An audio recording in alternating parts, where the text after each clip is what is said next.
नमस्कार, बहुत स्वागत है आपका स्वदेश न्यूज में। मैं हूं आपके साथ अंशुल शर्मा। आप देख रहे हैं गोवा का गणित। तो गोवा का गणित क्या रहेगा, उस पर हम बातचीत करेंगे। पूर्व मुख्यमंत्री मनोहर पर्रिकर के बेटे उत्पल निर्दलीय चुनाव लड़ रहे हैं, इस पर हम बातचीत करेंगे। इसके बाद 301 उम्मीदवार चुनावी मैदान में है। गोवा की सभी 40 सीटों पर आज मतदान चल रहा है। भारतीय जनता पार्टी ने 2017 में यहां सरकार बनाई थी और उसे कांग्रेस ने 4 सीटें उनकी कम मिली थी, लेकिन स्थानीय पार्टियों को अपने साथ मिलाकर बीजेपी ने गोवा में सरकार का गठन किया था। कांग्रेस को 17 सीटें मिली थी, जबकि भाजपा को सिर्फ 13 सीटों पर जीत मिली थी। हालांकि वोट के मामले में भाजपा अपने निकटतम प्रतिद्वंदी कांग्रेस से काफी आगे थी। कांग्रेस प्रभारी दिग्विजय सिंह रणनीति बनाते रहे और नितिन गडकरी ने स्थानीय दलों को मिलाकर मनोहर पर्रिकर की अगुवाई में भाजपा की सरकार बनवा डाली। पिछली बार भाजपा ने गोवा में से 40 में से 36 सीटें विधानसभा सीटों में अपने उम्मीदवार उतारे थे, जिनमें से 13 सीटों पर उन्हें जीत भी मिली थी, जबकि 36.06% वोट उनके हिस्से में आए थे। वहीं कांग्रेस ने 37 उम्मीदवार खड़े किए थे, जिनमें से 17 को जीत मिली थी। वहीं कांग्रेस को 30.35% वोट मिले थे। और सभी सफल पार्टियों की अगर बात करें तो जीएफपी यानी गोवा फॉरवर्ड पार्टी थी, जिनमें से 4 उम्मीदवार उतारे गए थे, जिनमें से 3 थे। एनसीपी ने 17 सीटों पर अपने उम्मीदवार उतारे थे और सिर्फ 1 सीट पर बढ़त हासिल हुई थी।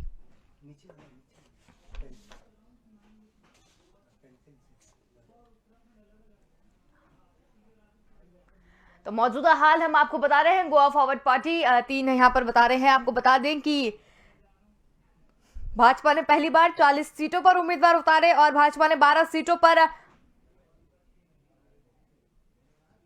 ईसाई उम्मीदवार भी उतारे हैं।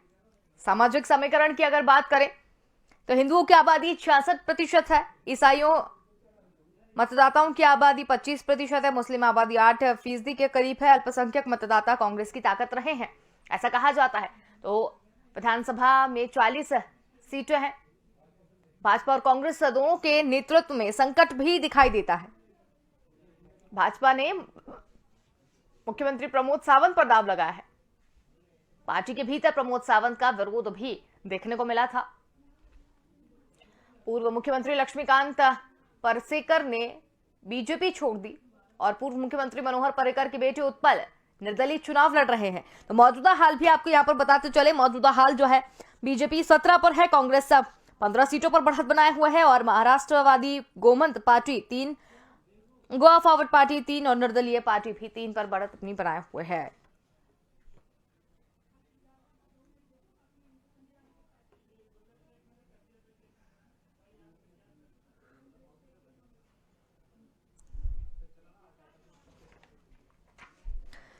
आपको बता दें कि दूसरे दल से आए नेताओं कम सीट होने के बाद भी सत्ता में भाजपा आ गई थी और 17 सीटें जीतने के बावजूद भी कांग्रेस अपनी सरकार नहीं बना पाई थी। तो पिछली बार का आपको बता रहे हैं गोवा का गणित किस तरीके से 13 सीटें जीतने के बाद भी जोड़ तोड़ कर सत्ता में आई थी बीजेपी, और इस बार कांग्रेस गोवा फॉरवर्ड पार्टी यानी जीएफपी से गठबंधन में आई है। कांग्रेस 37, जीएफपी 3 सीटों पर चुनाव लड़ रही है और भाजपा ने पहली बार 40 सीटों पर उम्मीदवार उतारे हैं। भाजपा ने 12 सीटों पर ईसाई उम्मीदवार उतारे हैं और हिंदुओं की आबादी 66% है। तो ईसाई मतदाताओं की आबादी 25% है और हिंदुओं की आबादी वहां पर 66% है। मुस्लिम आबादी करीब 8% है। तो अल्पसंख्यक मतदाता हमेशा से कांग्रेस की ताकत रहे हैं गोवा में। इसके साथ ही आपको बता दें कि राज्य की 40 सीटों पर मतदान है। गोवा का राजनीतिक गणित क्या है, इस पर आज हम बातचीत करेंगे। बीजेपी और कांग्रेस के बीच हमेशा मुकाबला रहा। इस बार आप और टीएमसी की भी एंट्री वहां पर देखने को मिल रही है। गोवा में 40 सीटों पर चुनाव है। भाजपा और कांग्रेस के नेतृत्व में संकट भी दिखाई दे रहा है। भाजपा ने मुख्यमंत्री प्रमोद सावंत पर दाव लगाया है और पार्टी के भीतर प्रमोद सावंत का विरोध हो रहा है। पूर्व मुख्यमंत्री लक्ष्मीकांत पार्सेकर ने बीजेपी पार्टी छोड़ दी है और पूर्व मुख्यमंत्री मनोहर पर्रिकर के बेटे उत्पल निर्दलीय चुनाव लड़ रहे हैं। इस बार 301 उम्मीदवार चुनावी मैदान में है। मनोहर पर्रिकर होते थे बीजेपी के संकट मोचन। मनोहर पर्रिकर को लेकर भी कई बार यहां पर बातें सुनने को मिली है। वो हमेशा से संकट मोचन के रूप में देखने को मिलते थे। पर्रिकर के बेटे ने बीजेपी की मुश्किलें कहीं ना कहीं बढ़ा दी है। वो निर्दलीय चुनाव लड़ रहे हैं। इसके साथ ही आपको बता दें कि पढ़नी से वो निर्दलीय चुनाव लड़ रहे हैं और कांग्रेस में प्रताप सिंह राणे की सक्रिय राजनीति से वो भी दूर है और दूसरे दलों से आए नेताओं के भरोसे आप और तृणमूल वहां पर देखने को मिल रही हैं।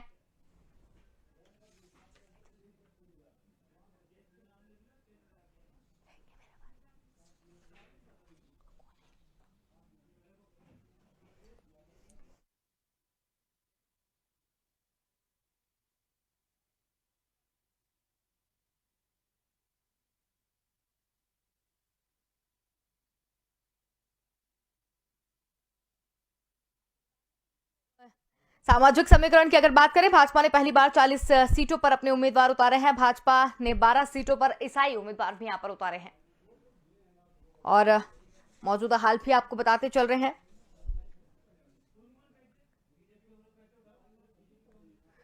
और चर्चा को आगे बढ़ाते हैं, हमारे साथ मेहमान यहां पर जुड़ गए हैं, जिसमें बीजेपी से गुलरेज शेख हमारे साथ जुड़ गए हैं और अश्विनी हांडा राष्ट्रीय प्रवक्ता कांग्रेस से हमारे साथ यहां पर जुड़ गए हैं। आप दोनों का ही बहुत स्वागत है। इसके साथ ही हमारे साथ ब्रजमोहन श्रीवास्तव राष्ट्रीय महासचिव एनसीपी से हैं, आपका भी बहुत स्वागत है। तो हम यहाँ पर सबसे पहले सवाल हम लेंगे बीजेपी से।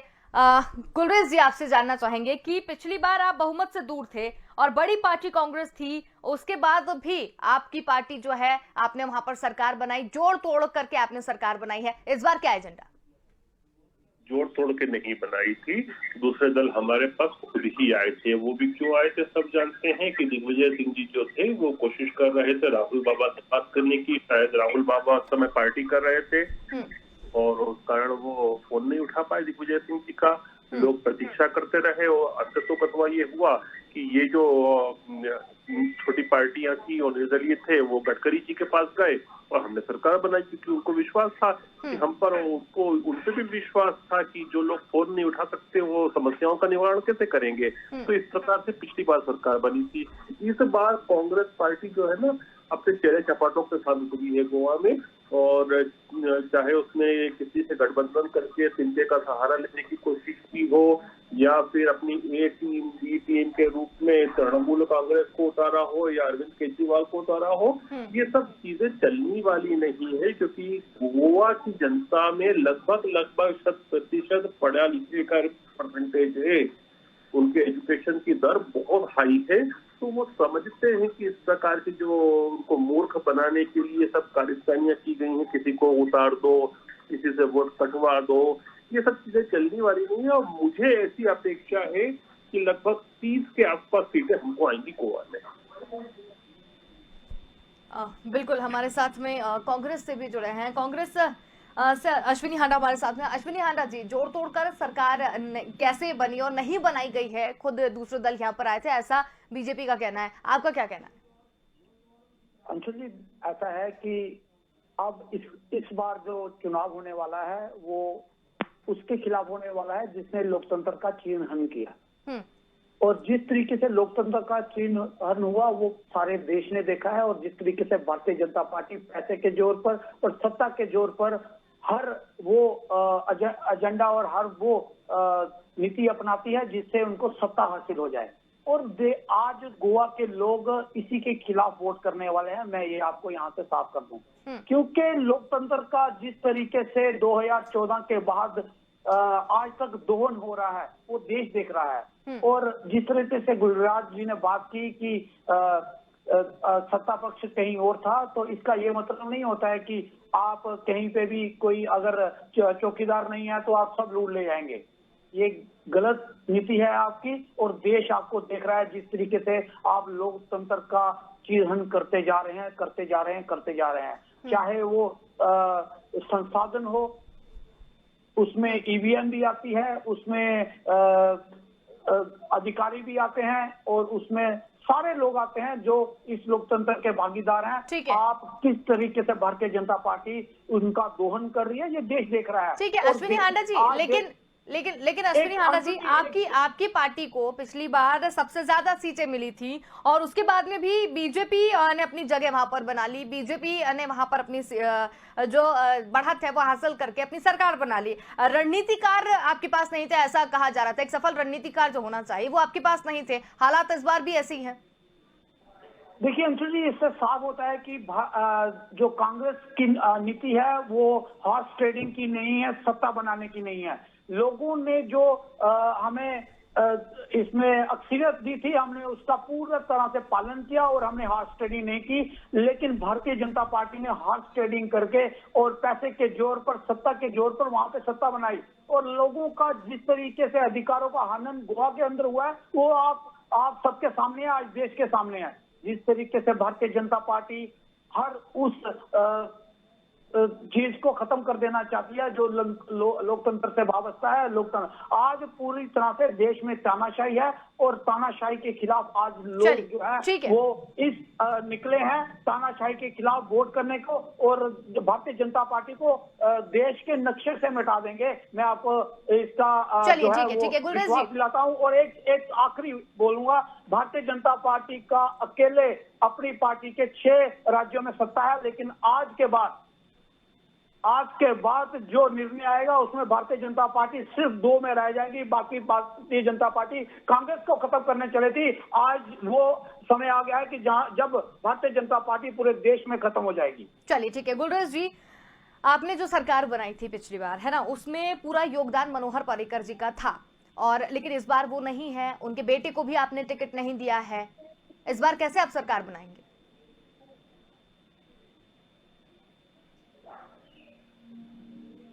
गुलरेज जी, हमारी आवाज पहुंच रही है आप तक? जी अब आ रही है। आप क्या पूछ रहे थे? बिल्कुल, मेरा सवाल आपसे ये है, आपने जो सरकार बनाई थी योगदान पूरा मनोहर पर्रिकर जी का था पहले, और इस बार भी आपने उनके बेटे को भी टिकट नहीं दिया, निर्दलीय चुनाव वो लड़ रहे हैं, कैसे सरकार बना रहे हैं?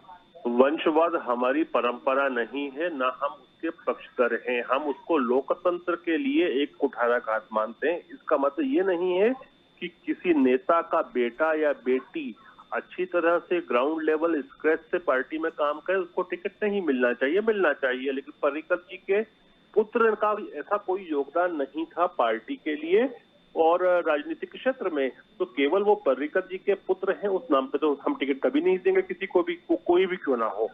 दूसरी बात, जहां तक अभी कांग्रेस जितनी भी बातें कर रही थी, तो मैं आपको स्पष्ट करता हूं कि हम हमारे एमएलए हो या कांग्रेस के एमएलए हो या किसी और दल के एमएलए हो, किसी को भी घोड़े की संज्ञा में नहीं रखते और घोड़ों की ट्रेडिंग नहीं करते। हम उन सबको माननीय मानते हैं, और ये इनकी नकारात्मकता थी राहुल बाबा की कि वो कुछ कर नहीं पाए, फोन उठा नहीं पाए, लोगों से मिलना पसंद नहीं करते। याद कीजिए, हेमंत बिस्व शर्मा जैसा व्यक्ति जब उनके पास गया था तो वो कुत्ते को बिस्किट खिला रहे थे। तो ये जो इनका इस तरह के कर्तव्य है, इसकी वजह से लोग इनसे दूर भागते हैं और फिर ये भाजपा के ऊपर आक्षेप लगाते हैं। लगा दे दीजिए, जनता सब समझती है, इस बार इनको भी आउट करेगी पूरी तरह से, इनके चेले चपाटों को भी करेगी। वंशवाद की एक छोटी सी बात कहूंगा कि मैं इनको गिनाऊंगा, वंशवाद क्या है और परिवारवाद क्या है, जिसका ये हवाला देते आ रहे हैं। ठीक है ना अश्विनी जी, हम आपसे भी करेंगे ना, और भी लोग हैं हमारे साथ, उनसे भी हमें बात करने दीजिए। आपसे बात कर ली मैंने, बिल्कुल, है ना? ठीक है, ब्रजमोहन जी, इन सारे समीकरण पर आपका क्या कहना? ये मेरा इस मामले में बहुत ही स्पष्ट कहना है, भारतीय जनता पार्टी ने अपने इस 8 साल के कार्यकाल में एक नई किस्म की राजनीति की शुरुआत की है, जिसे कहते हैं जनमत की चोरी। ये लोकतंत्र में इसके पहले कभी किसी ने नहीं देखा था, लेकिन भारतीय जनता पार्टी ने एक नए तरीके की शुरुआत कर दी है जनमत की चोरी के माध्यम से। जैसे कि गोवा के लिए अगर मैं कहूं तो यहाँ पर कांग्रेस को पिछली बार 17 सीटें मिली थी, बीजेपी 13 सीटों पे थी, लेकिन वहां जो जनमत था वो भारतीय जनता पार्टी के खिलाफ था, स्पष्ट है। लेकिन वहां पर भारतीय जनता पार्टी ने जनमत की चोरी करके सरकार बना ली। ऐसा ही प्रयोग इन्होंने दूसरे राज्यों में भी किया है, चाहे वो मध्य प्रदेश हो, चाहे वो मेघालय हो, चाहे वो त्रिपुरा हो, चाहे वो दूसरे जितने भी राज्य हैं, जहां जहां पर की भारतीय जनता पार्टी पिछले 2017 के बाद लगातार चुनाव हारी है जिन भी राज्यों में, वहां उन्होंने कोशिश यही की है कि जनमत चुराकर वो सरकार का गठन कर ले। गोवा में भी उन्होंने यही किया, लेकिन गोवा की जनता ने इस बार इस बात को समझ लिया है, और मुझे पूरा विश्वास है कि इस बार गोवा जैसे राज्य में जनमत की इस चोरी को जनता समझकर भारतीय जनता पार्टी के उम्मीदवारों को चुनाव नहीं जिताएगी। चलिए, तो इस बार जनमत कहाँ चाहता हुआ दिखाई दे रहा है? मुझे ऐसा लगता है कि जनमत इस बार भारतीय जनता पार्टी के खिलाफ है। ये हिंदुस्तान में भारत में जिन 5 राज्यों में चुनाव हो रहे हैं, 5 राज्यों में इस बात तो कांग्रेस की तरफ जा रहा है। सीधा सवाल आप ही से। मैं कांग्रेस की बात नहीं कर रहा। हाँ। मैं ये कह रहा हूँ कि भारतीय जनता पार्टी इन 5 राज्यों में बुरी तरह से चुनाव हार रही है। जहां पर जो पार्टी ताकतवर है उस पार्टी को वहां पर बहुमत मिलेगा, ऐसा हम लोगों को लगता है अभी चुनाव को देखकर। ठीक है ब्रजमोहन जी, लेकिन महाराष्ट्र में आप शिवसेना के साथ में हैं और आप कांग्रेस के साथ में हैं। अब यहाँ पर आप अलग से चुनाव लड़ रहे हैं। हाँ, गोवा में शिवसेना और एनसीपी हम लोग मिलकर चुनाव लड़ रहे हैं। वहां पर कांग्रेस इंडिपेंडेंट चुनाव लड़ रही है। देखिए कि ये जो सहमति है हम लोगों की, महाराष्ट्र में सरकार चलाने की सहमति है। इसका तात्पर्य ये नहीं है कि दूसरे राज्यों में हम अपनी शक्ति का इजाफा करने के लिए चुनाव नहीं लड़ सकते। लेकिन बीजेपी विरोधी वोटों का तो बंटवारा होगा ना फिर इससे। हाँ, होता है निश्चित रूप से। गोवा में हम लोग चाहते थे कि कांग्रेस, एनसीपी और शिवसेना तीनों मिलकर चुनाव लड़ें, लेकिन वो संभव नहीं हो पाया। तो कोई बात नहीं, इसके बाद जो अगर परिणाम आता है, परिणाम में कहीं ऐसा लगेगा कि विपक्षी को सरकार बनाने में कहीं अगर जरूरत पड़ेगी विधायकों की, तो निश्चित रूप से हम लोग साथ मिलकर बैठ के काम करेंगे। चलिए ठीक है राणा जी, आप तक भी हम लौटेंगे। हम पहले अश्विनी हांडा जी से एक बार बात कर लेते हैं। वंशवाद को लेकर कुछ कह रहे थे आप, जी बताइए। कि इनके कम से कम भी 20 ऐसे नेता हैं जिनके बच्चे आज चुनाव लड़ रहे हैं, उत्तर प्रदेश हो या बाकी राज्यों के हों। लेकिन भारतीय जनता पार्टी सिर्फ एक परिवार के नाम पर, जिसने देश में कुर्बानियां दी, जिन्होंने देश के लिए 2 प्रधानमंत्री खोए हों, उनके ऊपर लांछन लगाती है। बहुत ही दुर्भाग्यपूर्ण है और इसका जवाब अब कांग्रेस नहीं देगी, लोग देंगे कि परिवारवाद आखिर किसमें है, भारतीय जनता पार्टी में है या कांग्रेस में है। चलिए ठीक है। संजय राणा जी राजनीतिक विशेषज्ञ हमारे साथ में है। संजय जी, पूरी स्थितियां पहले हम आपसे जान लेते हैं कि क्या है, क्योंकि बाकी बहुत करीबी आप रहे हैं, तो पूरी स्थिति किस तरीके की है अभी? आवाज आ रही है? बिल्कुल आपकी आवाज आ रही है। मैं सबको मेरा नमस्कार, सारे पैनलिस्ट को। देखिए अंशुल जी, गोवा का चुनाव टोटली डिफरेंट है as compare to rest of the state. अगर आप पूरे स्टेट को देखेंगे इंडिया के, उनका चुनाव धार्मिक हो सकता है, कुछ मुद्दे को लेकर हो सकता है, बट गोवा का चुनाव टोटली डिफरेंट है। वहाँ के स्थानीय मुद्दे बहुत ही इश्यूज बहुत ज्यादा है, जैसे माइनिंग का इश्यूज है, फिशरमैन का इश्यूज है, करप्शन का इश्यूज है, जैसे हमारे पुअर सैनिटाइजेशन का इश्यू है। जो ये सब चीजें उनकी लोकल है, तो बहुत ही ज्यादा जटिल हो गई। ऐसे अगर हम बाहर से आउटसाइडर देखें तो हमें लगता है गोवा बहुत खूबसूरत जगह है, लेकिन वहाँ के लोकल के लिए बहुत प्रॉब्लमेटिक है because of various issues which I have explain to you. तो वो देखते हुए हमें नहीं लगता इस समय जो राजनीति चल रही है, जो भी पार्टियां फाइट करें, किसी को मेजोरिटी मिलेगी। हो सकता है त्रिशंकु सरकार बने। हाँ, चाहे वो कांग्रेस हो या चाहे भारतीय जनता पार्टी, इनके पास इनफ टाइम था कि अपनी चीजों को एग्जीक्यूट कर सके, plan for the local betterment, जो शायद कहीं ना कहीं हमें लगता फेलियर हो गया है। कांग्रेस के साथ थोड़ा सा प्रॉब्लम है कि इनको लोकल लीडरशिप की कमी है, और जो टॉप लीडरशिप है, ऐसा होता है जब वोट इंसान करता, हम और आप या कोई भी पैनलिस्ट हो या हम कोई भी इंसान हो, जब हम वोट करते हैं 2 तरीके से वोट करते हैं। तो लोकल लीडरशिप देखते हैं, दूसरा हम देखते हैं नेशनल लीडरशिप होता है, थर्ड होता है कि उस पार्टी का परसेप्शन क्या है, उसका मोटो ऑब्जेक्टिव क्या, 3 चीजों पे देख करके हम वोट करते हैं। तो कांग्रेस के साथ मुझे ऐसा लगता है कि एक लीडरशिप की कमी नेशनल लेवल पे मुझे नजर आती है, जो शायद बीजेपी के साथ नहीं है, लेकिन बीजेपी के साथ लोकल चैलेंजेस बहुत है। ये दोनों चीजें इनको बड़ा ही दोनों पार्टियों के लिए बड़ा ही प्रॉब्लमेटिक है टू मैनेज करना। लगता है चुनाव को देखते हुए लगता है कि त्रिशंकु होगा, बट कह नहीं सकते कि लास्ट टाइम आपने देखा था कैसे खरीद फरोख्त हुआ था, हॉर्स ट्रेडिंग इसको इंग्लिश में बोलते हैं, हुआ था। तो it's very difficult to say anything at this point in time, but हाँ, लेकिन चुनाव बड़ा ही त्रिकोणीय है। बिल्कुल। गुलरेज जी, आप क्या कहना चाहेंगे, क्योंकि कांग्रेस और बीजेपी दोनों की भी यहाँ पर बात करी, एक लीडरशिप की कमी, जैसा कि मैंने पहले भी अपना सवाल पूछा था कि नेतृत्व की कमी तो कांग्रेस में कहीं ना कहीं है, और ये हमारे राजनीतिक विश्लेषक भी कह रहा है, लेकिन लोकल अगर देखा जाए तो स्थानीय मुद्दों को लेकर भी आपको मेहनत करनी पड़ सकती है, ये भी कहा। तो आपके हिसाब से आप क्या कहेंगे? देखिए, स्थानीय मुद्दों को लेकर ही हम चुनाव लड़ रहे हैं। गोवा में, और गोवा में आप देखिए कि 2-3 फैक्टर बहुत काम करेंगे। जिस प्रकार से इंफ्रास्ट्रक्चर का विस्तार हुआ है, और आप मत भूलिए कि गोवा की इकोनॉमी का सबसे बड़ा पार्ट टूरिज्म से होता है, और बिना इंफ्रास्ट्रक्चर के यू कांट इमेजिन टूरिज्म। चाहे फिर वो हवाई अड्डों का नवीनीकरण हो, चाहे रोड का विस्तार करना हो, चाहे जो रोडवेज है उसका विस्तार करना हो, वो सब प्रमुखता से किया गया।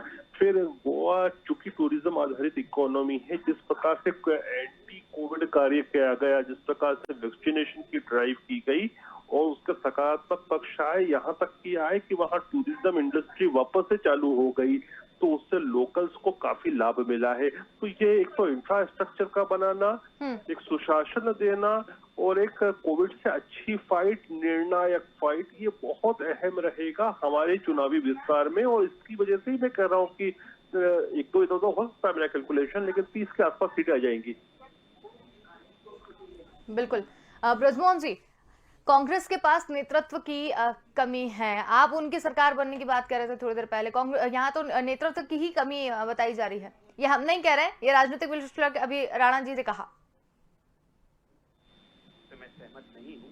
कांग्रेस के पास वहाँ पर एक अच्छा नेतृत्व है, और वहाँ चूंकि कांग्रेस लंबे समय से वहाँ पर राजनीति में रही है, इसके साथ साथ जो ये बात जरूर है कि वहाँ पर भारतीय जनता पार्टी का इतना राजनीतिक अनुभव नहीं है जितना कि वहां पर दूसरी पार्टियों का है। इसमें मैं दो पार्टियों को नया मानता हूं, एक आप पार्टी और दूसरी भारतीय जनता पार्टी। इन लोगों को गोवा के बारे में इतनी जानकारी नहीं है, ना ही ये गोवा की उन जरूरतों के बारे में बेहतर जानकारी रखते हैं जिससे कि वहां पर ये प्रदेश के विकास के लिए कोई काम कर पाए। मैं सोचता हूँ इस मामले में कांग्रेस का एक लंबा गोवा में इतिहास है राजनीति करने का और अच्छी गवर्नेंस देने का। यही कारण है कि गोवा में आर्थिक रूप से समृद्धता आई, और यही कारण है कि गोवा खाली हिंदुस्तान, भारत में नहीं बल्कि पूरे विश्व में एक ऐसा पर्यटक स्थल के रूप में पहचान बनी जहां से कि बहुत सारे लोग वहां पे आते हैं पर्यटन के लिए, क्योंकि वहां की मुख्य जो आर्थिक स्रोत है वो पर्यटन ही है। ये सारा कांग्रेस के दौर का दिया हुआ है। तो ये कहना गलत होगा कि वहाँ पे कांग्रेस के पास, हाँ तो मैं यही कहना चाहता हूँ, ये कहना बिल्कुल गलत होगा कि वहाँ पे कांग्रेस के पास नेतृत्व नहीं है। और दूसरी बात ये है कि ये जो विधानसभा का जो चुनाव होता है, ये स्थानीय स्तर पर जो लोग सक्रिय होते हैं, जो स्थानीय स्तर पर जनता से जुड़कर काम करते हैं, उन्हीं लोगों को वहाँ की जनता पसंद करती है और उन्हीं को विधायक बनाती है। तो मुझे ऐसा पूरा विश्वास है कि अगर वहाँ पर कांग्रेस को बहुमत मिलता है तो निश्चित रूप से वहाँ के अपने क्षेत्र के लोकप्रिय लोग चुनाव जीतकर ही विधानसभा में पहुंचेंगे और वो प्रदेश को अच्छा नेतृत्व देंगे। तो मुझे तो ऐसा बिल्कुल भी नहीं लगता है कि ऐसा नहीं हो पाएगा। यहाँ तक बात भारतीय जनता पार्टी की, भारतीय जनता पार्टी में अभी 3 परेशानियां खासतौर से गोवा के संदर्भ में है। एक ये कि इनके आपस में इन लोगों में बहुत ज्यादा विचार भिन्नता हो गई है। आपसी झगड़े भारतीय जनता पार्टी के नेतृत्व में जरूरत से ज्यादा हो गए हैं और एक दूसरे के नेतृत्व को स्वीकार करने के लिए तैयार नहीं है। जैसे अभी आदरणीय स्वर्गीय पारीकर जी के पुत्र के बारे में अभी भारतीय जनता पार्टी के नेता जिस प्रकार से जो बात कह रहे थे, मैं उस बात से भी पूरी तौर से असहमत हूँ, क्योंकि आज गोवा में जो भी भारतीय जनता पार्टी का प्रचार है वो इसीलिए है कि उनके पास आदरणीय पारीकर जी जैसा एक नेता था जिसने वहां पे भारतीय जनता पार्टी को स्थापित किया। आज यदि उनके पुत्र वहां पे चुनाव लड़ना चाहते हैं तो उसके लिए विभिन्न प्रकार के मापदंड लगाकर उनको साइड ट्रैक कर दिया जाए। इससे ज्यादा निष्कृष्ट राजनीति का चेहरा और कोई सा नहीं हो सकता, जिसे अपन कहते हैं कि उपयोग करो और उसके बाद उसको फेंक दो। तो उनका उपयोग करके ये ताकत भारतीय जनता पार्टी वहां पर उससे अपनी पहचान तो बना ली, लेकिन आज जब उनके बेटे को एक मौका देने का अवसर आया तो वहां पर ये सिद्धांत की बात करने लगे, जबकि हिंदुस्तान के अंदर कई राज्य ऐसे हैं जहां पर की नेताओं की। ठीक है, इस पर भी हम बात करेंगे। ठीक है ब्रजमोहन जी, अश्विनी हांडा जी आपकी तरफ लौटना चाहेंगे। पिछली बार से भी आपकी सरकार ने सबक नहीं लिया है, एक अच्छा नेतृत्व आप नहीं कर पाए पिछली बार भी और इस बार भी हालात जिस तरह से, हम नहीं कह रहे हैं, राणा जी ने कहा। देखिए, पहले मैं संजय जी की बात का जवाब दूंगा कि संजय जी ने कहा है कि कांग्रेस के पास नेतृत्व नहीं है। संजय जी, जब भी कोई चुनाव होते हैं और उसमें जो विधानसभा जीत के आते हैं लोग, वो अपना नेता चुनते हैं। सबसे बड़ा जो है वो उससे निकल के आता है कि हमारे पास नेतृत्व है कि नहीं है। रही बात, मैं तो ये समझता हूँ कि आज भारतीय जनता पार्टी हो, टीएमसी हो या आप हो, ये पर्यटक पार्टियां हैं, ये समझती हैं कि गोवा घूमना जाने के लिए अच्छा है और एक बार घूम के आते हैं, ये बस इनका इस तक ही जो है वो ताल्लुक है। और आपने देखा है भारतीय जनता पार्टी की जो पिछली गठजोड़ की बनाई गई जो पार्टी थी, उसके हालत क्या आज गोवा की कर दी है। गोवा वह स्टेट है जिसको हमने इसको बिना किसी लड़ाई के, बिना किसी विद्रोह के हमने गोवा को हिंदुस्तान के अंदर मिलाया था और उसी की तर्ज पर हम आगे भी गोवा को बढ़ाते आए हैं। और गोवा जो है वो कांग्रेस की सरकार के चलते विश्व के सब मानचित्र पर सबसे बड़ा जो है वो पर्यटक स्थल है। और भारतीय जनता पार्टी और आम पार्टी और तृणमूल जो है वो पर्यटक के मकसद से आ रही हैं, तो इनको वहां पे कुछ नहीं मिलने वाला है। मेरा ये कहना है कि गठजोड़ और जोड़ तोड़ की नीति जो है वो आज भारतीय जनता पार्टी जिस तरीके से कर रही है, आने वाले दिनों में देखते जाएंगे आप कि देश के लोग कैसे नकार रहे हैं इस चीजों को। लोगों को आस्ता आस्ता समझ आने लगी है कि भारतीय जनता पार्टी के पास गवर्नर के नाम पे कुछ भी नहीं है। ठीक है, ये तो आपने कह दिया। सवाल मेरा अधूरा रह गया सर। सवाल मेरा आपसे था कि पिछली बार की जो चीज थी उससे भी आपने सबक नहीं लिया।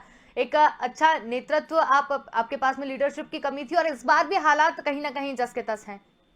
देखिए, इस बार हमारी पार्टी पूरी तरीके से जीत रही है और हमारी सबसे बड़ी पार्टी होगी और उसी से विधानसभा में लोगों के हिसाब से जो नेता चुना जाएगा वो हमारा मुख्यमंत्री होगा। मैं आपको यहाँ से एश्योर करता हूँ और हम ये भी आपके यहाँ चाहता हूँ देश को कि हम जोड़ तोड़ की राजनीति में विश्वास नहीं रखते हैं, चाहे उसके लिए हमें सरकार गंवानी भी पड़े। ये हमने एक पूरे देश को एक संदेश दिया है कि भारतीय जनता पार्टी जिस तरीके से करती है वैसा कांग्रेस की नीति नहीं है। कांग्रेस ने कभी भी जोड़ तोड़ में विश्वास नहीं रखा है और हम आज भी आपको विश्वास दिलाते हैं कि अगर हमारे नंबर कम हुए तो हम जोड़ तोड़ नहीं करेंगे भारतीय जनता पार्टी की तरह। अगर लोग ये मानते हैं कि कांग्रेस की गवर्नेंस ठीक थी तो वो जरूर कांग्रेस को वोट देंगे और आने वाले दिनों में गोवा का जो नक्शा है वो हम बदल के रख देंगे। ठीक है, ठीक है। संजय राणा जी, आपसे एक सवाल का जवाब मैं जानना चाहती हूँ। ठीक है, कांग्रेस बीजेपी अपनी जगह है। गुलरेज जी, आपसे भी मैं अश्विनी हांडा जी के एक सवाल का जवाब लूंगी, लेकिन पहले राणा जी से मेरे पास एक सवाल है। राणा जी, आप और तृणमूल का क्या भविष्य इस बार दिखाई दे रहा है? कांग्रेस और बीजेपी में तो आपने बता दिया कि किस तरीके के समीकरण है, लेकिन तृणमूल की अगर बात करें और आपकी बात करें तो इस बार क्या भविष्य है? देखिए अंशुल जी, अगर तृणमूल की बात करेंगे, टीएमसी की बात करेंगे, टीएमसी ज्यादा इम्पैक्ट नहीं करेगी, लेकिन हाँ, आम आदमी पार्टी एक तीसरी मैं कह सकता हूँ उभरती हुई पार्टी, नेशनल लेवल की पार्टी की, जब मैं कांग्रेस बीजेपी की बात करता हूँ तो तीसरे नंबर की उभरती हुई पार्टी हो सकता है उनको 1-2 सीटें मिल जाए और उसको अंडर एस्टिमेट नहीं करना चाहिए। क्योंकि एक केजरीवाल का, देखिए जब अभी हांडा साहब बोल रहे थे कि लीडरशिप, देखिए आप 17 सीट पा करके भी आप सरकार नहीं बना सकते, इसका मतलब नेतृत्व की कमी होती, क्योंकि आपके अंदर आपके पास एग्जीक्यूशन और इम्प्लीमेंटेशन की पावर नहीं थी।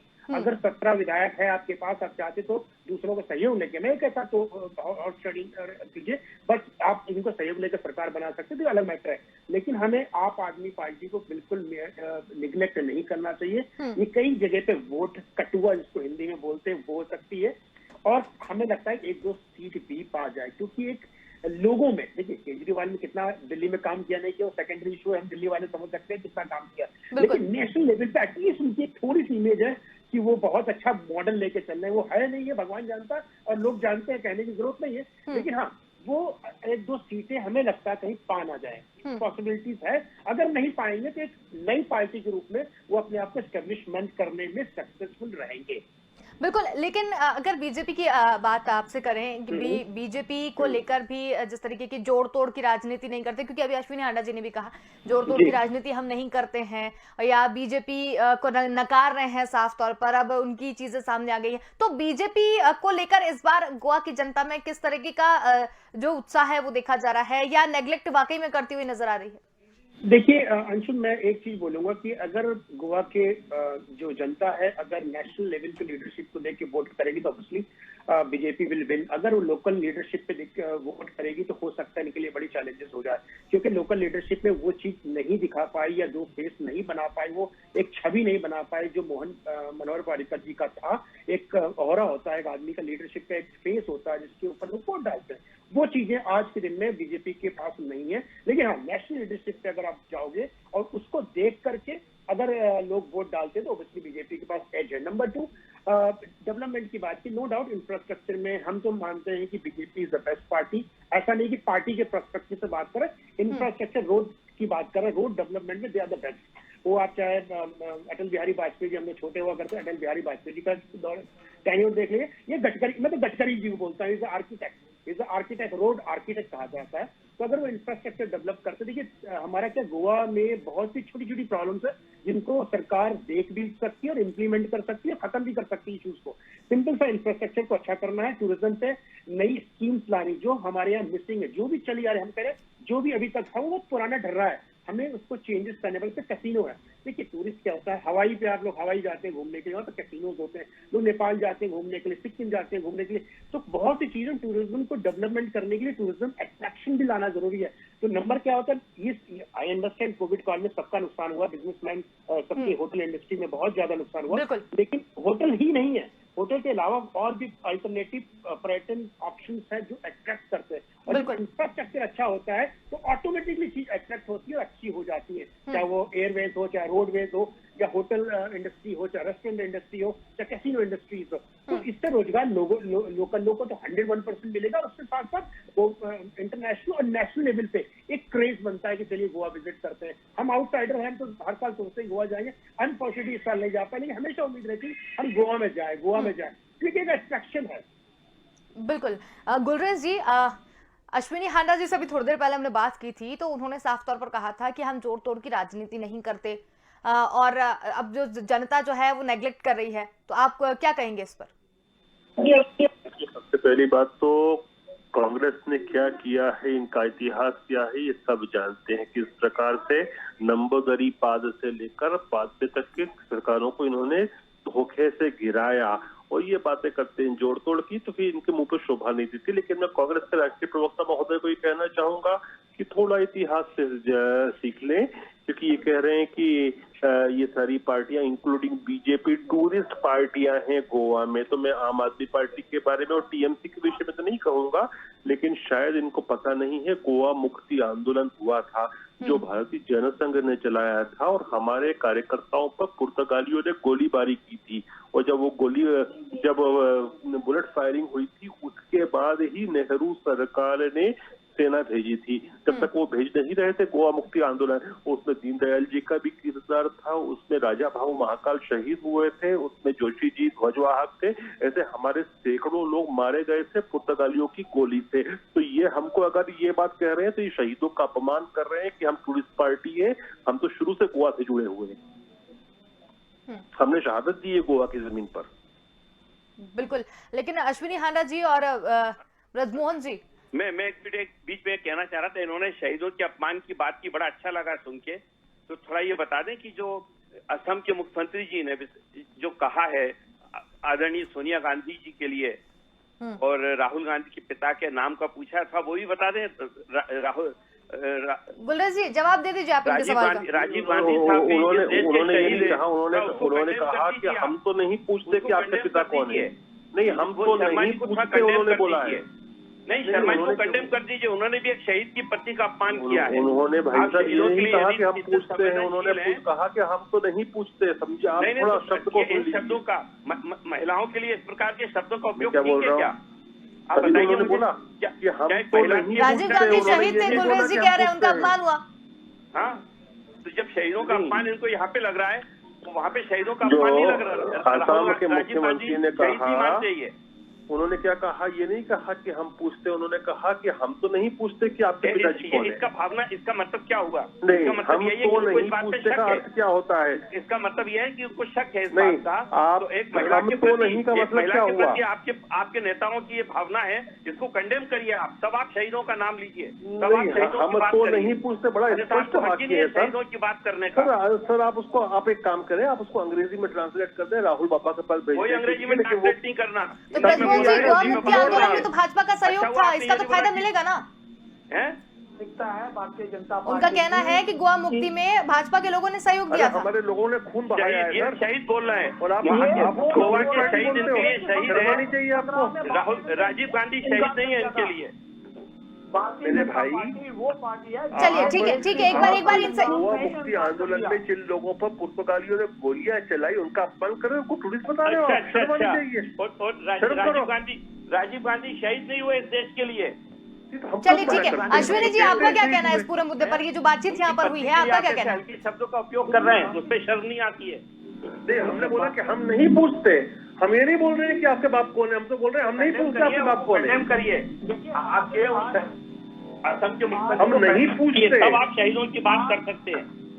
हम नहीं पूछते, हम बोल रहे हैं। पुलवामा में हमारे वीर जवानों ने शहादत दी, उसकी आज बरसी है 3री, और हम उनको नमन करते हैं और श्रद्धांजलि देते हैं। लेकिन बड़ा दुर्भाग्य है कि 3 साल बीत जाने पर भी उस पुलवामा इन्वेस्टिगेशन की रिपोर्ट आज तक सार्वजनिक नहीं हुई है। और वो जो आदमी अपनी पुलिस की गाड़ी में उन आतंकियों को बिठाकर 40 किलो RDX लेके गया, उस आदमी को इन्होंने रिस्टेट कर दिया, उसको जॉब पे फिर से जो है वो बहाल कर दिया। तो भारतीय जनता पार्टी की ये मानसिकता है शहीदों के लिए कि एक तरफ तो हमारे देश के जो वीर जवान है उनको शहीद किया जाता है, और उसमें अगर पुलिस वाला कोई अपनी गाड़ी में ठीक है, हम जवाब आतंकियों को ले जाकर। ठीक है, हम जवाब लेंगे अभी गुरेज जी से। राणा जी, सबसे पहले आपसे जानना चाहेंगे, यहाँ पर जो बातचीत हुई उसमें कल गोवा है, मुक्ति तो आंदोलन की बात की जा रही है। आखिरी प्रतिक्रिया ले ले प्लीज। आ रही हूँ सर, आपके पास भी आ रही हूँ। राणा जी, गोवा मुक्ति आंदोलन की यहाँ पर बात की जा रही है, क्या उसको उभार कर भाजपा जो है राष्ट्रवाद का मुद्दा उठा रही है, कितना फायदा मिल रहा है इस बार? देखिए, भाजपा की अपनी एक राजनीति करने का एक परंपरा है, उसकी स्टाइल है, एक ट्रेडिशन है, ठीक है। तो उससे अपनी राजनीति करते हैं। उनका एक सिंपल सा नैरेटिव है, वो राष्ट्रवाद पे राजनीति करते हैं और राष्ट्रवाद में सक्सेसफुल है, बिकॉज अपने को कोई भी पार्टी अपना एक एजेंडा ऑब्जेक्टिव लेके चलती है, और वो भारतीय जनता पार्टी का नेशनल फर्स्ट उनका एजेंडा है। तो ठीक है, अगर वो इस बात को उठाते हैं तो उनके पास ही हक बात को उठाने का, बिकॉज उन्होंने उनके जो प्रेसिडेंट्स हैं उन्होंने ऐसा काम किया था, तो वो चीज को लेके चल सकते हैं और उससे फायदा भी मिल सकता है और उससे नुकसान भी हो सकता है। फायदा इसलिए मिल सकता है, जो देशभक्त या नेशनलिस्ट जो होते हैं तो बेसिकली उसके तरफ अट्रैक्ट होते हैं, बट समटाइम्स जो होता है नेगेटिव भी चला जाता है कि हर जगह हर समय कुछ नहीं, ये राष्ट्रवाद ले आते हैं, डेवलपमेंट की बात नहीं कर सकते। तो depend upon person to person how they are taking the perception. But लेकिन जो भारतीय जनता पार्टी का राजनीति का स्टाइल है वो नेशन फर्स्ट है और उसमें वो सक्सेसफुल है। तो उसमें मुझे उसको गुरेज नहीं है कमेंट देने में कि भाई वो करते हैं, उसमें बुराई नहीं है। जी गुलरेज जी, अब आप कहिए, आप क्या कह रहे थे? अश्विनी जी सीधे पुलवामा तक पहुंच गए थे। नहीं, इनको क्या है कि पहले तो थोड़ा इतिहास पढ़ना चाहिए कि इन्होंने जो शब्द कहा वो मुझे बिल्कुल तकलीफ दिया है कि हम टूरिस्ट पार्टी हैं गोवा में। हमने तो खून दिया जब नेहरू जी उसको स्वतंत्र नहीं कराना चाहते थे, सेना नहीं भेजना चाहते थे, तो हमारे कार्यकर्ता गए थे और सीने पे गोली खाए थे। कुछ बोलने के पास इनको है नहीं, तो फिर ये बातों को पलट रहे हैं। और पुलवामा में भी जो हुआ उसके हमने पूरा बदला लिया। जो 13वीं थी, 13वीं के ऊपर क्या किस तरह से हमने बालाकोट के अंदर घुस के हवाई हमले किए, इसकी औकात थोड़ी ना करने की। ठीक कह रहे हैं आप। पाकिस्तान को हिस्सों में बांटने वाली पार्टी की हिम्मत छोटी है, पुलवामा पे बम गिराने वालों की हिम्मत बहुत बड़ी है। बहुत अच्छे, बहुत सुंदर। चलिए ठीक है, राणा जी कुछ कह रहे हैं बीच में। जी राणा जी, वाले लोग बातें कर रहे हैं राष्ट्रवाद की। आपने हिंदुस्तान के दो बाजू काट दिए और बोल रहे हो दर्द क्यों हो रहा है? तो ये की बात मेरे ख्याल से आपको भूल गई है कि उन्होंने कहा था कि हमने झाड़ियों और जंगलों में जो है वो बम गिराए थे। तो ये बात सही है कि जो वीडियो पे जो सर्जिकल स्ट्राइक हुई थी वो बात सही है। देखिए हेमंत बिस्वा शर्मा ने जो कहा, इसीलिए कहा होती है जब आप देश के ऊपर प्रश्नवाचक चिन्ह लगाते हो। 2019 में पुलवामा को बुलाया और आपने देश की सत्ता हासिल की, लेकिन आज तक उनको आप न्याय नहीं दे पाए हैं। जो हमारे वीर गति को प्राप्त हुए हैं जवान, आपने उस इन्वेस्टिगेशन को सार्वजनिक क्यों नहीं किया? जो सबसे बड़ा दिल टूटता है जब आप देश के ऊपर प्रश्नवाचक चिन्ह लगा देते हो। चलिए ठीक है, राणा जी बहुत देर से किसी बात को लेकर वेट कर रहे हैं, उन्हें भी एक बार मौका देते हैं। जी मैं राणा जी, इजाजत चाहूंगा। बहुत बहुत नमस्कार आपको। अंशुल जी, एक चीज मैं बोलना चाहूंगा। देखिए, राजनीतिक पार्टियां हैं, ये प्रवक्ता लोग हैं, सीनियर लोग हैं, इनको एक दूसरे पर आरोप लगाने का बिल्कुल हक बनता है, लेकिन हमें अपने देश के बारे में जब बात करते हैं तो हमारा नैरेटिव बिल्कुल क्लियर होना चाहिए। देश की सुरक्षा और उसके सम्मान के साथ कोई भी कंप्रोमाइज नहीं होना चाहिए। अगर हमारे सेना ने सर्जिकल स्ट्राइक किया है और वहां जाके मारा है तो भाई उसका सम्मान करना चाहिए, उसका प्रश्न चिन्ह नहीं उठाना चाहिए एज एन इंडियन। अगर फिर भी लोग प्रश्न चिन्ह अपनी राजनीतिक महत्वाकांक्षा नहीं उठाते, बड़ा दुखद है। नंबर टू जैसे आपने हमारे मित्र बोल रहे थे कि टूरिस्ट पार्टी, देखिए ऐसा होता कोई भी पार्टी, आप बोलते हैं कांग्रेस ओल्डेस्ट पार्टी है, कांग्रेस एक समूह होता है, आदमियों को समूह को कांग्रेस बोलते हैं। 1947 के बाद आप पार्टी बोल सकते हैं, 1971 के बाद पार्टी बोल सकते हैं। 1947 से पहले आपकी कोई पार्टी उल्टी नहीं थी, ये समूह था, एक ग्रुप ऑफ पीपल थे जो फ्रीडम फाइटर, एक सब पूरा देश प्रदेश हर लोग उसमें जुड़े हुए थे और आजादी के लिए काम कर रहे थे। तो ये आप अपने आप को 100 साल पुरानी पार्टी मत बोला करिए, अच्छी बात नहीं लगती है।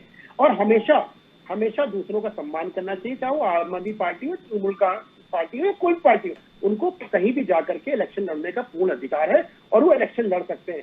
वो जीते ना जीते कैसे होता वो सेकेंडरी है, लेकिन आपको भी आप मंथन करने की जरूरत है।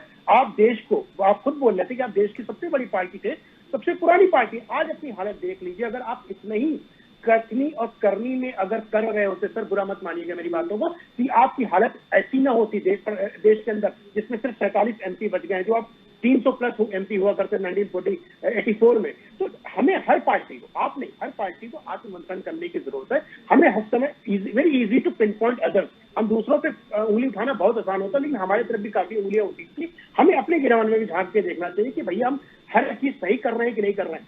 प्रश्न चिन्ह लगाना बड़ा ही आसान है। हो सकता है बीजेपी बहुत अच्छा ना कर रही हो और हम चाहते, आप हो सकता है आप बहुत अच्छा कर रहे हो सकता है आपकी सरकार बन जाए, लेकिन आपको ये भी तो देखना पड़ेगा कि आप 17 विधायक लेके पिछले बार में आप सरकार नहीं बना पाए थे। इसका मतलब कहीं ना कहीं हमारे आपके अंदर या आपकी पार्टी के अंदर लीडरशिप की कमी थी, तभी तो ऐसा हो पाया। कि आत्ममंथन करने की जरूरत है। आप लोग अन्यथा इस बातों को ना ले।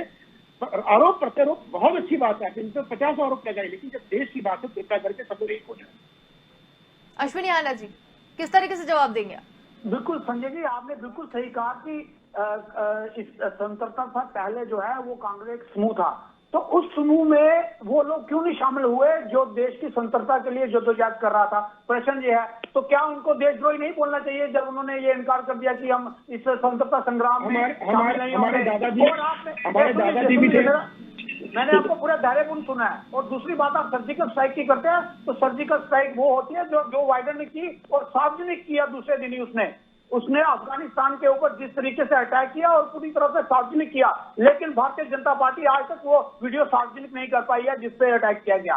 तो ये भारतीय जनता पार्टी सिर्फ झूठा प्रचार, और हम आज भी अडिग हैं कि भारतीय जनता पार्टी अगर सच्ची है तो चुनाव चल रहे हैं, चुनावों में उसका फायदा ले और उस वीडियो को सार्वजनिक करे कि लोगों को यकीन हो कि वाकई आप सही थे। लेकिन भारतीय जनता पार्टी ऐसे नहीं करेगी, क्योंकि हमें पता है कि इन्होंने सिर्फ और सिर्फ झूठ बोला है और इसको जो है प्रोपोगंडे को आपने 2019 में बुनाया है, बस इसके लिए ये प्रचार किया गया था। आज भी हमारे जवान जो है वो शहीद हो रहे हैं कश्मीर के अंदर, और इन्होंने 317 हटाने के हवाले से ये कहा था कि एक भी आतंकवादी नहीं बचेगा, आतंकवाद पूरी तरह से खत्म हो जाएगा। आज भी हमारे जो कश्मीरी भाई हैं और जो वहां पे सुरक्षा बल हैं, उनको दिन दिहाड़े मारा जा रहा है और हर दिन कोई ना कोई घटना हो रही है, लेकिन भारतीय जनता पार्टी इसका जवाब पाकिस्तान को नहीं देगी। भारतीय जनता पार्टी इसका कोई जवाब नहीं दे पा रही है, क्योंकि वो आतंकवाद नहीं रुक पा रहा है। सिर्फ और सिर्फ झूठे बातें और कड़ी चुनौतियों का ही सहारा लिया जा रहा है और टीवी चैनलों द्वारा ही बताया जा रहा है कि हमने ये जवाब लिया। आपने चाइना के साथ क्या किया? 69 ऐप्स बंद किए और आज इंपोर्ट एक्सपोर्ट 4 गुना ज्यादा हो गया आपका। किस तरह की बात करती है भारतीय जनता पार्टी कि आज देश के अंदर जो है वो इस तरह के हालात हैं। चलिए, हमारे साथ बीजेपी से केसी जैन यहाँ पर जुड़ गए हैं। सर बहुत स्वागत है आपका। आपसे एक बार सवाल हम करेंगे, लेकिन अभी राणा जी बीच में कुछ कहना चाह रहे हैं, बहुत देर से वेट कर रहे हैं। जी राणा। अंशुल जी, मैं सिर्फ एक ही बात बोलना चाहता हूँ कि फर्स्ट ऑफ ऑल कांग्रेस हो या कोई भी पार्टी हो, जब देश का कोई नेतृत्व होता है, नेता होता है या प्रधानमंत्री होता है, देश का होता है, कोई पार्टी का नहीं होता, कोई पार्टी विशेष का नहीं होता कि वो बीजेपी का ही है। और जब आर्मी अटैक करती है और लीडर उसको आज्ञा देता है कि please go head, army attack करती है, आप जब प्रश्न चिन्ह लगाते हो भारतीय जनता पार्टी पर आपका पूरा हक है लगाने का, लेकिन Bharatiya Janata party prime minister नहीं है। प्राइम मिनिस्टर हमारा बनाया हुआ आदमी है और जो हमारी सेना है हम सबकी है, तो उस पर कृपया करके प्रश्न चिन्ह लगाए। आप बात कर रहे थे 370 के आर्टिकल 370 से कितना फायदा था, कितना नुकसान था, दुनिया को बताने की जरूरत नहीं है। आपने देखा होगा अभी 3-4 बिफोर हम बात कर रहे हैं आपके 2014 के, लोग पत्थर मारते थे। हम आर्मी बैकग्राउंड से आते हैं, हमें पता है कि क्या कष्ट होता, पत्थर मार दिया जाता था, हम गोली नहीं चला सकते। आज हिम्मत है कोई एक भी पत्थर हमारी सेना से सामने देख के दिखा दे, एक की भी हिम्मत नहीं कैसे एक पत्थर बोले। मैं जम्मू कश्मीर से हूँ, मैं जम्मू में रहता हूँ सर। हाँ, संजय जी, मैं जम्मू में रहता हूँ और आज सर कल रात को एक कंप्लीट कर लूं सर, कंप्लीट। हमारा एक जम्मू कश्मीर का पुलिस का जवान शहीद हो गया है सर। आप सर, बताइए। हम ठीक है अश्विनी जी, आप तक हम वापस आ रहे हैं। 1 मिनट जी।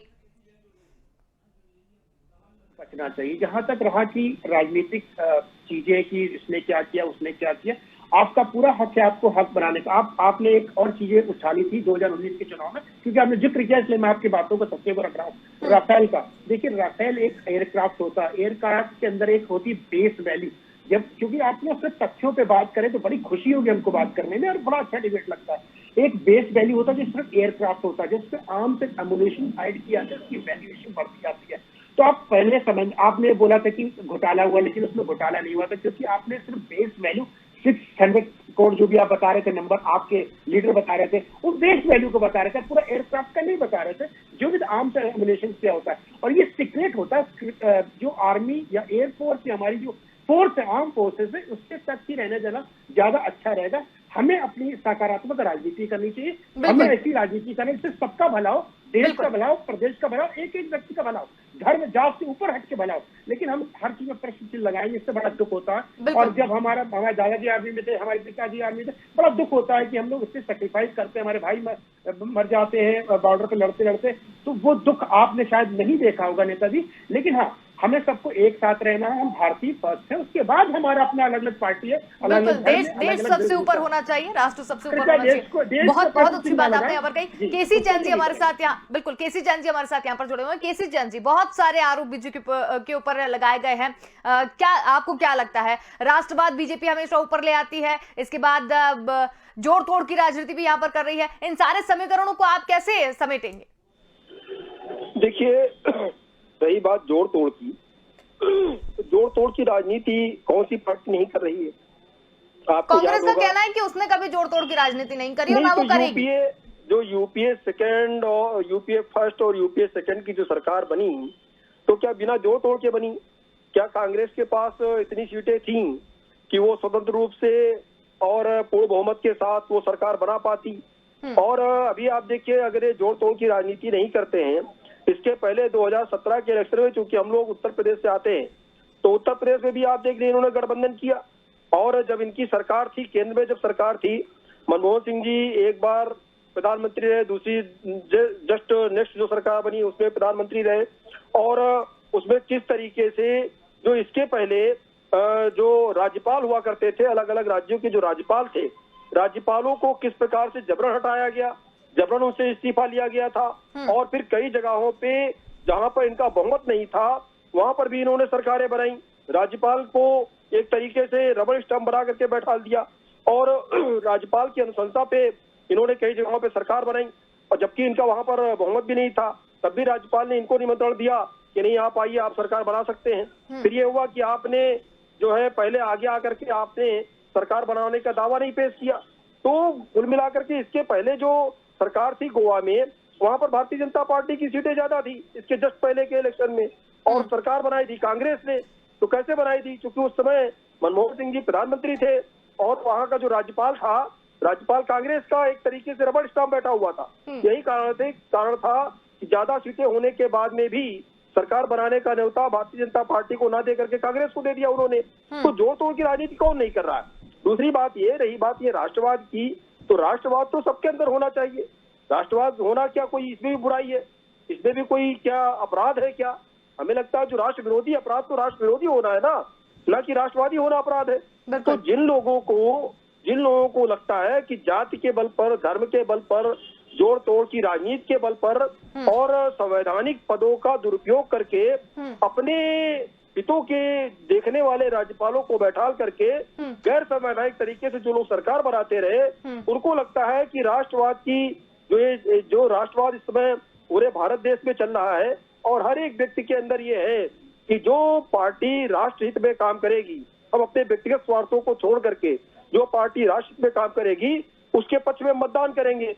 तो इसमें सबसे ज्यादा पीड़ा कांग्रेस को हो रही है। एक संविधान और एक निशान एक संविधान, दो निशान दो संविधान नहीं चलेंगे। ये भारतीय जनता पार्टी का एक तरीके से स्लोगन रहा, मोटो रहा। और जब सुनिए, बस 30 सेकंड लूंगा। और उसके बाद में जब जम्मू कश्मीर से ये कहते थे धारा हटी नहीं सकती, धारा 370 जो एक तरीके से अलगाववादियों को बढ़ावा दे रही थी, लेकिन जब वही काम भारतीय जनता पार्टी की केंद्र में बैठी हुई सरकार, माननीय मोदी जी के नेतृत्व में बैठी हुई सरकार ने जब इसको कर दिखाया, तब ये तिलमिला गया। इन्होंने तो यहाँ तक कर दिया कि हमारी सरकार आएगी, हम धारा 370 वापस लाएंगे। तो अलगाववाद कौन पैदा कर रहा है? राष्ट्र विरोधी कौन है? तो इन राष्ट्र विरोधी ताकतों को ले लेते हैं, उनसे जवाब ले लेते हैं, से निस्तु नाबूद करने वाली है। ठीक है, जवाब ले लेते हैं। लेकिन अभी ब्रजमोहन जी से मेरा सवाल है, अश्विनी आनंद जी आप तक आएंगे हम।